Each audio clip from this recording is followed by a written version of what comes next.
Alright, welcome back to another episode of the British Cuisine podcast. We are your hosts, I'm Kai. And I'm Max. And today we are going to have a look on shortbread. During my trip to Scotland back in 2016, I came across several strange foods like black pudding or haggis. But sometimes you just want something simple. Enter shortbread. Max, what is shortbread? So yeah, it's a Scottish biscuit that is actually really easy to make. And as usual, we have the recipe in the description, so you guys can go and have a look at it below.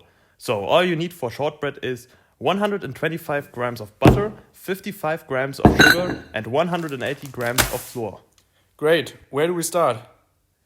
So first we get our sugar and the butter, and we mix them really nice together until we get like one solid mass. I get the sugar. And I bring in the butter.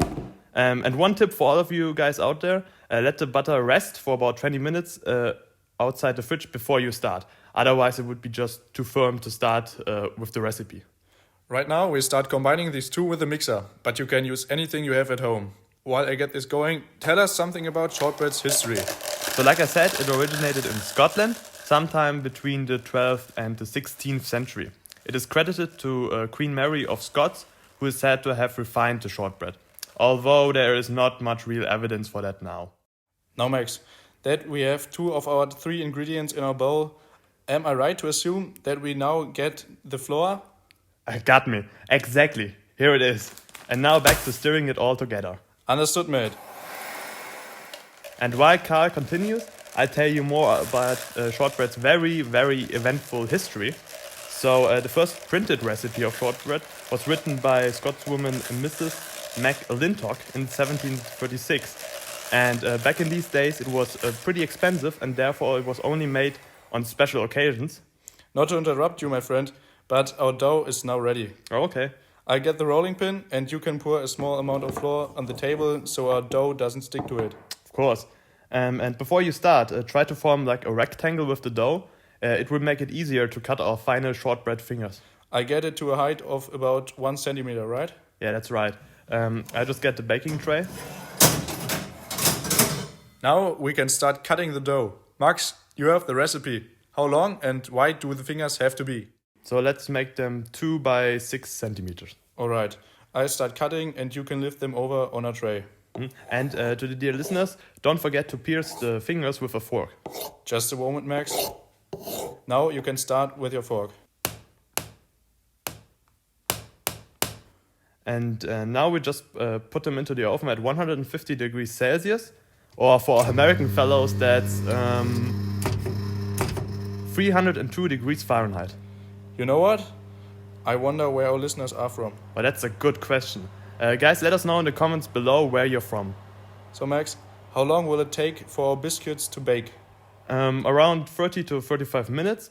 And while we're waiting for that, another round of history lesson with Max and Carl. Here he goes again. So, at Scottish weddings, like I said, it's usually baked on special occasions. It's a tradition to break shortbread over the head of the new bride on the entrance of a new house. What all about the crumbs on hair? Just wait for the pigeons. Alright, Max. While you wait for your pigeon and your bride, I want to thank today's sponsor, SouthVPN. SouthVPN is an expensive all-in-one online platform for insecurity. With SouthVPN, you gain access to unlimited data tracking from Google, Facebook and co. And you're able to accept all cookies with just one click. When using our promo code British_Cuisine, you get a 5% discount off your first purchase. There's the bell. Let's get our little fingers out of the oven. Looking good. And now we get them on the table and have them rest for about 5 minutes. And if you want, you can put some powder sugar on them.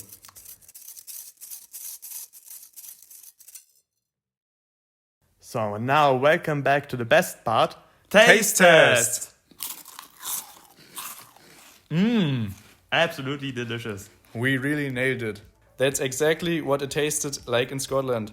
As said before, if you want to recreate this and other of our used recipes, just join our little community here over at British Cuisine. And to you, Max, thank you for being here with me today. It was a pleasure as always. And thank you to listening. We hope to see you again next week. Goodbye. Bye.